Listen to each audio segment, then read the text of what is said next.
నమస్తే welcome to our channel నేను మీ శాలిని కూటమి ప్రభుత్వం వచ్చి 1 ఇయర్ అవుతుంది ఈ 1 ఇయర్ లో రాష్ట్రం ఎంత అభివృద్ధి చెందుతుందో ప్రజలు కూడా గమనిస్తూనే ఉన్నారు మరి ముఖ్యంగా చూసుకుంటే విద్యాశాఖ మంత్రిగా నారా లోకేష్ గారు ఇటు సీఎం చంద్రబాబు నాయుడు గారు ఇటు గవర్నమెంట్ స్కూల్లో వాళ్ళతో మాట్లాడటం చేయటం వైసీపీ హయాంలో ఏం జరిగింది అసలు పాఠశాలల్లో పిల్లలకి ఏమైనా అభివృద్ధి చెందిందా ఏదీ లేదు గత ప్రభుత్వ హయాంలో ఇప్పుడు చూసుకుంటే కూటమి ప్రభుత్వం ఏ విధంగా ముందుకెళ్తుందో ప్రజలు కూడా గమనిస్తున్నారు తర్వాత ఇంకా ఏం జరుగుతుందో విశ్లేషించడానికి మనతో పాటు స్టూడియోలో ఉన్నారు పొలిటికల్ అనలిస్ట్ శ్రీలీల గారు ఉన్నారు వారిని అడిగే విషయాలన్నీ తెలుసుకుందాం నమస్కారం మేడం నమస్తే అమ్మా నిజంగా చెప్పుకోవాలంటే ఈ రోజున వ్యాస పూర్ణిమ గురు పౌర్ణిమ అలాగే ఆషాఢ పూర్ణిమ ఇన్ని రకాలుగా మనం పిలుచుకుంటూ ఉంటాం అంటే వ్యాసుడు ఆది గురువు ఆయన భారతాన్ని ఏ విధంగా రచించాడు గురు శిష్యుల మధ్య ఆ అనుబంధం ఎలా ఉండేది అనేది మనం గొప్పగా చెప్పుకుంటూ ఉంటాం ఈ రోజునే అంటే ఒక అనాదిగా వస్తున్న హిందూ సాంప్రదాయాన్ని గుర్తు మనసులో పెట్టుకొని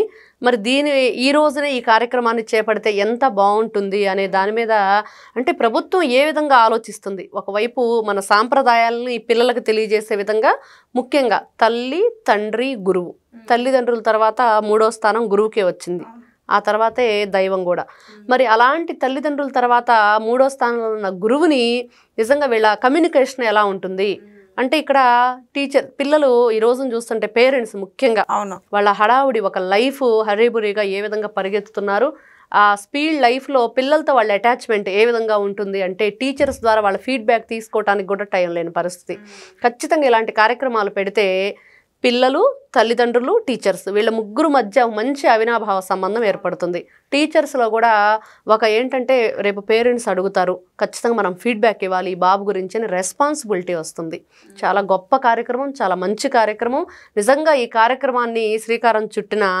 విద్యాశాఖ మంత్రి ఎవరైతే నారా లోకేష్ గారు ఉన్నారో చాలా ఆయనకైతే అభినందించాల్సిన విషయం ఇదైతే అదేవిధంగా ముఖ్యమంత్రి గారి ఆధ్వర్యంలో ముఖ్యంగా ఆయన కూడా పిల్లలతో మమైకమై ఏంట్రా ఇలా మార్కులు వస్తే ఏంటి ఎలా చదువుతావు అని చెప్పి అడగటం చాలా గొప్పగా ఒక ఇంటి పెద్ద ఎలా ఉంటారు అనేది మనకి ఇక్కడ కనిపిస్తూ ఉంది అదేవిధంగా చూస్తే నిజంగా గురువులు కూడా వాళ్ళ ఏదైతే వాళ్ళ కర్తవ్యాన్ని వాళ్ళు నిర్వర్తిస్తున్నారా పిల్లల పట్ల వాళ్ళ ఆదరాభిమానాలు ఏ విధంగా ఉన్నాయి వాళ్ళ విద్యాబోధన ఏ విధంగా ఉంది పిల్లలకి ఏం కావాలి నిజంగా ఇక్కడ ముఖ్యమైన విషయం ఇంకోటి ఏంటంటే మద్రాసు ఐఐటి సంస్థతో అనుసంధానం అయ్యి వాళ్ళ ద్వారా పిల్లలకి మంచిగా ఐఐటి విద్యను ఏ విధంగా అందించాలని చెప్పేసి వాళ్ళతో వీళ్ళు ఒక అగ్రిమెంట్ రావటం కొన్ని పాఠశాలలో దానికి సంబంధించిన డెమోలు ఇవ్వటం దాని ద్వారా పిల్లలు ఏ విధంగా అవగాహన చేసుకుంటున్నారు మరి వాళ్ళు ఎలాంటి విద్యను అందిస్తున్నారు అనే దాని మీద డెమో జరుగుతుంది ఖచ్చితంగా రాబోయే రోజుల్లో రాష్ట్రం అంతటా కూడా ఈ ఐఐటి విద్యా విధానాన్ని గవర్నమెంట్ స్కూల్స్లో అసలు ముఖ్యంగా గవర్నమెంట్ స్కూల్స్లో ఐఐటి విద్య దాకా వెళ్ళాం అసలు పేరెంట్స్ టీచర్ మీటింగ్ అంటేనే తెలియదు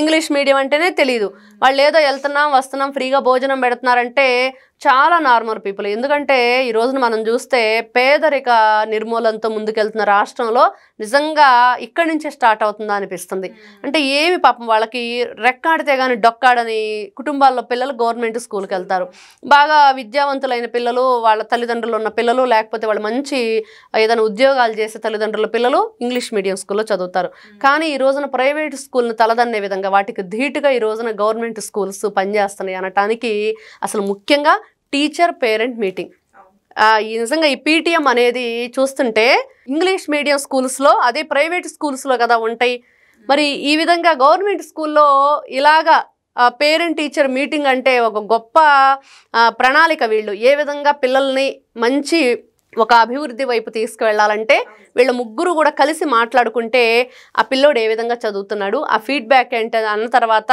అందరిలో కూడా రెస్పాన్సిబిలిటీ వస్తుంది నిజంగా చూస్తుంటే చాలా గొప్ప విషయం అందులోనూ 1 కోటికి పైగా దీంట్లో పార్టిసిపేట్ చేయడం రాష్ట్ర వ్యాప్తంగా ఒకే టైంలో స్కూల్స్ అన్నిట్లో కూడా ఈ కార్యక్రమాన్ని నిర్వర్తించడం దీన్ని మొన్న చూస్తే సాక్షాత్తు మన ప్రధానమంత్రి నరేంద్ర మోడీ గారే ఇక్కడికి వచ్చి మరి లోకేష్ గారిని మన ఆంధ్రప్రదేశ్లో అన్ని రాష్ట్రాల్లో యోగా డే జరిగితే ఆయన ముఖ్య అతిథిగా ఆంధ్ర రాష్ట్రానికే వచ్చారు అదేవిధంగా లోకేష్ గారిని మన ఆంధ్ర రాష్ట్రంలో జరిగిన యోగా డేకి మరి అంతర్జాతీయ వేదికగా గిన్నీస్ బుక్ ఆఫ్ రికార్డు మరి ఇవన్నీ చూస్తుంటే లోకేష్ గారిని ఏ విధంగా ఆయన అభినందించారు ఆయన సత్కరించారు ఇవన్నీ చూసిన తర్వాత మళ్ళీ ఆ రికార్డ్ని బ్రేక్ చేసే విధంగా ఇదిగో ఈ టీచర్ ఏదైతే పేరెంట్ టీచర్ మీటింగ్ ఉందో ఇది ఉండబోతుంది అనేది మనకు తెలుస్తుంది నిజంగా మీరు అంటున్నట్లు ఇందాక ఒక క్వశ్చన్లో అసలు అంతకుముందు ప్రభుత్వం ఏం పనిచేస్తుందంటే టీచర్స్ని ఏమాత్రం గౌరవం లేకుండా గురు బ్రహ్మ గురు విష్ణు గురుదేవో మహేశ్వర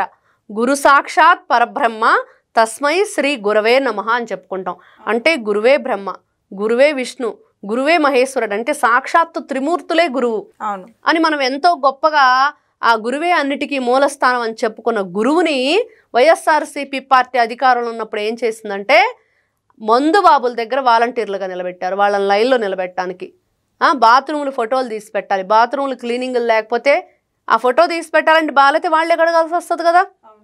ఎంత దుర్మార్గం, ఎంత నీచం, ఇంత భయంకరంగా ఆ రోజున పరిపాలన జరిగితే ఆ రోజున పిల్లల దగ్గరికి వెళ్ళి పవన్ కళ్యాణ్ గారి 3 పెళ్లిళ్ళ గురించి మాట్లాడాడు నాటి ముఖ్యమంత్రి సాక్షాత్ జగన్మోహన్ రెడ్డి. మరి ఎన్ని విధాలుగా చూసుకున్నా కూడా అక్కడ చూసుకుంటే జగనన్న గోరుముద్ద, Jagananna belt, Jagananna bag, Jagananna shoe, Jagananna socks, ఈ విధంగా జగనన్న చిక్కి, జగనన్న కోడిగుడ్డు, ఇవే కదా అప్పుడు జరిగింది. కానీ ఈ రోజున చూస్తే రాధాకృష్ణ, సర్వేపల్లి రాధాకృష్ణ విద్యామిత్ర పేరుతోటి వాళ్ళకి బ్యాగ్ కిట్స్ అందజేయటం జరిగింది. అదేవిధంగా షైనింగ్ స్టార్స్ అంటే ఎవరు బాగా చదివే పిల్లలు ఉన్నారో వాళ్ళని ఇంకా వాళ్ళని ప్రోత్సహించటం, వాళ్ళకి షాల్స్ కప్పటం, మంచిగా వాళ్ళకు ఒక మెమోలు అందజేయటం, వాళ్ళని ఎలా ప్రోత్సహించాలి. పిల్లలకి ఏదైనా సరే, ఎవరైనా సరే, ఒక పిల్లలనే కాదండి, ఏ రంగంలోనైనా ఎవరైనా రాణించాలి అంటే వాళ్ళకి ప్రోత్సాహం ఉండాలి. ఎవరైనా వాళ్ళని ఎంకరేజ్ చేస్తే బాగా వాళ్ళకి దాని వైపు ఇంకా దాని మీద వాళ్ళు ఇంకా మంచి మంచి కార్యక్రమాలు చేసేవాళ్ళు కానివ్వండి, మంచిగా చదువుకోవటం కానివ్వండి, ఇవన్నీ కూడా జరుగుతాయి. కాబట్టి ఆ పిల్లల మంచి ప్రోత్సాహాన్ని చిన్న వయసులో వాళ్ళ మనసు చాలా అద్దంలాగా ఉంటుంది, చాలా పవిత్రంగా ఉంటారు. అందుకని పిల్లల్ని దేవుడితో సమానం అంటాం.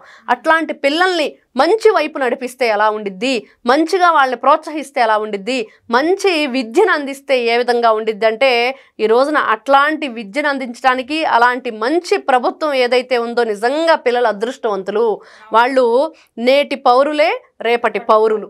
మరి అలాంటి పిల్లల్ని రేపటి పౌరులుగా తీర్చిదిద్దాలంటే ఈరోజు పునాదులు ఏ విధంగా ఉండాలంటే దానికి ఈ రోజున పునాదులు వేస్తున్న నారా చంద్రబాబు నాయుడు గారు గౌరవ ముఖ్యమంత్రి, అదేవిధంగా విద్యా ఐటీ శాఖ మినిస్టర్ యువ నాయకుడు నారా లోకేష్ గారు ఇందులో నిజంగా వాళ్ళ ప్రధాన భూమిక పోషిస్తూ పిల్లలకి మంచి భవిష్యత్తుని ఇవ్వటానికి ఏ విధంగా వీళ్ళు బంగారు బాటలు వేస్తున్నారు. ఇలాంటి ప్రభుత్వం కదా కావాలి, ఇలాంటి నాయకులు కదా కావాలి. ఒక నాయకుడు ఎలా ఉండాలి అంటే వాళ్ళు చేసే కార్యక్రమాలు ఆ రాష్ట్రంలో అభివృద్ధి మనకు చూపిస్తుంది. కాబట్టి ఇల్లును చూసి ఇల్లాలను చూడాలంటారు. అంటే ఆ ఇల్లు అంత చక్కగా ఉందంటే ఆ ఇల్లాలు ఎంత బాగా ఆ ఇంటిని ఉంచుకుంటుందో తెలుస్తుంది. మరి రాష్ట్ర అభివృద్ధి ఆ నాయకుడు ఎలా ఉన్నాడో ఆ రాష్ట్రం చెప్తుంది. కాబట్టి అలాంటి గొప్ప నాయకుడిగా తీర్చిదిద్దుతూ రాష్ట్రాన్ని మనం చూస్తూ ఉన్నాం. నారా చంద్రబాబు నాయుడు గారు ఏ విధంగా కష్టపడుతున్నారు, లోకేష్ గారు ఏ విధంగా కష్టపడుతున్నారు, వాళ్ళ మంత్రి గణమంతా కూడా ఏ విధంగా వాళ్ళ అడుగుజాడలతో నడుస్తూ మీకు ఈ రోజున కూటమి పవన్ కళ్యాణ్ గారు అసలు సంబంధం లేదు, జనసేన టీడీపీ. మరి అలాంటి జనసేన జననాయకుడు ఎవరైతే జనసేన అని ఉన్నారో పవన్ కళ్యాణ్ గారు కూడా మాకు అనుభవం లేదు, ఎవరైతే నారా చంద్రబాబు నాయుడు గారి అనుభవం కావాలి, ఆయన గొప్ప ఆలోచన కావాలి. కాబట్టి ఆ నాయకుడు కింద మేము పనిచేయటానికి 15 సంవత్సరాలు ఎప్పుడు కూడా మా అడుగుజాడ లాయన్తోనే అని చెప్పటం అంటే ఐకమత్యమే మహాబలం అన్నదానికి ఇది ఒక గొప్ప నాంది. ఎందుకంటే ఒక ఐకమత్యంగా ఉంటే దేన్నైనా సాధిస్తాం, దేన్నైనా ఛేదిస్తాం, దేన్నైనా కూడా మనం వశం చేసుకోవచ్చు. అంటే ఈ రోజున ప్రజలందరి మనసును వీళ్ళు వశం చేసుకున్నారు. మేడం మనం చూసుకుంటే రాష్ట్రం అంతా కూడా యోగాంధ్ర పేరుతో గిన్నిస్ రికార్డుకి ఎక్కింది. మరి ముఖ్యంగా చూసుకుంటే ఈ రోజు టీచర్స్ పేరెంట్స్ మీటింగ్ లో కూడా ఈ కార్యక్రమంలో కూడా గిన్నిస్ రికార్డు ఎక్కుతుందంటే ఏం చెప్తారు మేడం? ఖచ్చితంగా ఫస్ట్ క్లాస్ స్టూడెంట్ని చూసాం జగన్మోహన్ రెడ్డి. ఇంగ్లీష్ రాదు, తెలుగు రాదు, ఏమీ రాదు, అసలు మాట్లాడటమే చేత కాదు.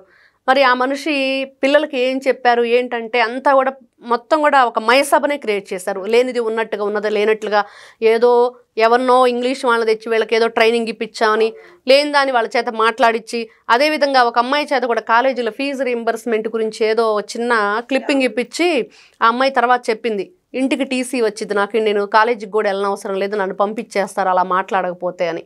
అంటే వాళ్ళు ఏ విధంగా పిల్లల్ని మ్యానిపులేట్ చేశారు, అక్కడ ఏ విధంగా విద్యా సంస్థలను మ్యానిపులేట్ చేశారు, ఏ విధంగా పిల్లల మనస్సుల్ని వీళ్ళు విరిచేశారు అనేది మనకు క్లియర్గా అర్థం. మొన్న చూస్తే ఒక టీచర్ నిజంగా ఆవిడ టీచర్గా పనికొస్తుంటే కులాన్ని అడ్డు పెట్టుకుంటే నేను ఒక దళితురాలిని అని చెప్తుంది.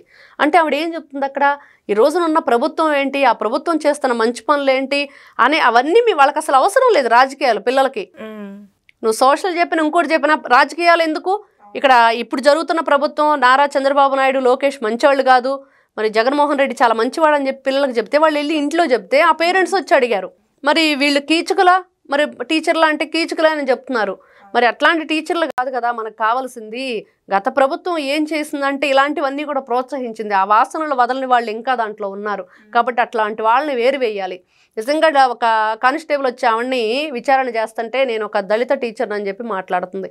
నేనేదో చెప్దామంటే పిల్లలకి వేరేగా అర్థమైందని. మీరు సక్రమంగా చెప్తే వాళ్ళకి సక్రమంగానే అర్థమైంది. మీరు వంకర బుద్ధితో ఆలోచించి చెప్తున్నారు కాబట్టి పిల్లలకు కూడా అలానే వెళ్ళింది అది మెసేజ్. కాబట్టి నిజంగా గత ప్రభుత్వం పిల్లలకి ఏమి చేసింది ఏమీ లేదు. ఎంతమంది పిల్లలుంటే అంతమంది పిల్లలకి ఈ రోజున తల్లికి వందనం అందింది. కానీ అప్పుడు ప్రభుత్వం ఏం చేసింది? ఎవరైతే జగన్మోహన్ రెడ్డి ప్రభుత్వం ఎంతమంది బిడ్డలుంటే అంతమంది బిడ్డలకి అమ్మఒడి ఇస్తామని చెప్పారు. కానీ తర్వాత అదే జగన్మోహన్ రెడ్డి ఏం చెప్పాడు? ఏ బిడ్డకు కావాలో చెప్పు అన్నాడు. తల్లి నాకు ఈ బిడ్డే కావాలి, ఈ బిడ్డను పనికి పంపిస్తానని ఇద్దరూ మంచిగా చదువుకోవాలని చెప్పి కోరుకునిద్ది. తల్లిదండ్రులు ఇద్దరు కూడా కాయ కష్టం చేసి ఆ బిడ్డలను చదివించుకుందాం అనుకుంటారు. కానీ విభజించు పాలించి అన్నట్లుగా జగన్మోహన్ రెడ్డి అన్ని విడగొట్టడమే. ఈరోజు నీ చెల్లిని వదిలేసామని చెప్పి ఎవరి బిడ్డలను వాళ్ళు వదులుకోలేరు కదా. నీ తల్లిని వదిలేసామని చెప్పి ఎవరి బిడ్డలను వాళ్ళు వదులుకోలేరు కదా. నీ పినతల్లి తాళిబొట్లు తెంచామని ఎవరి బిడ్డలను వాళ్ళు వదులుకోలేరు కదా. కాబట్టి జగన్మోహన్ రెడ్డి ఆలోచన అంతా కూడా క్రూరంగా, పైశాచికంగా, ఆయన ఆలోచన ఎంతసేపటికి తనను పొగడాలి, తనను పొగిడించుకోవటం, తన పేరు అన్ని చోట్ల వినపడాలి, కనపడాలి. తండ్రిని పొగిడినా కూడా అతనికి ఇష్టం ఉండదంట. మరి అలాంటి వ్యక్తి ఎలాంటి పరిపాలన అందిస్తాడంటే గతంలో ప్రజలందరూ ఎప్పుడు 2024 ఎలక్షన్ వస్తుందా అని ఎదురు చూసి జగన్మోహన్ రెడ్డి బటన్ నొక్కే అంటాడు కదా, అదే బటన్తో సమాధానం చెప్పారు. నిజంగా ఈ రోజున ముఖ్యంగా ఈ తల్లికి వందనం కార్యక్రమం ఎంత సక్సెస్ఫుల్గా ఉందో, అదేవిధంగా మీరు అన్నట్లుగా మొన్న యోగా డే అంతకంటే గొప్పగా ఈ రోజున PTM 2.0 పేరెంట్స్ టీచర్స్ మీటింగ్, ఇది గొప్పగా అంతర్జాతీయ స్థాయిలో ఎక్కడా కూడా చేయలేదు. ఇంత గొప్పగా ఆలోచిస్తాడా ఒక IT విద్యాశాఖ మంత్రి అని అంటే ఈ రోజున అది మనకి ఒక నిదర్శనంగా నిలవబోతుంది. చూశారు కదండి వీడియోలో. కూటమి ప్రభుత్వం వచ్చి 1 yearలోనే విద్యాశాఖ మంత్రిగా నారా లోకేష్ గారు ఆయన గొప్ప విజయాన్ని ఎట్ట సాటుకుంటున్నారు ప్రజల్లోనే తెలుస్తుంది. ఇక నెక్స్ట్ వీడియోలో అయితే మరో విషయాలు తెలుసుకుందాం. Thank you madam. నమస్తే అమ్మా.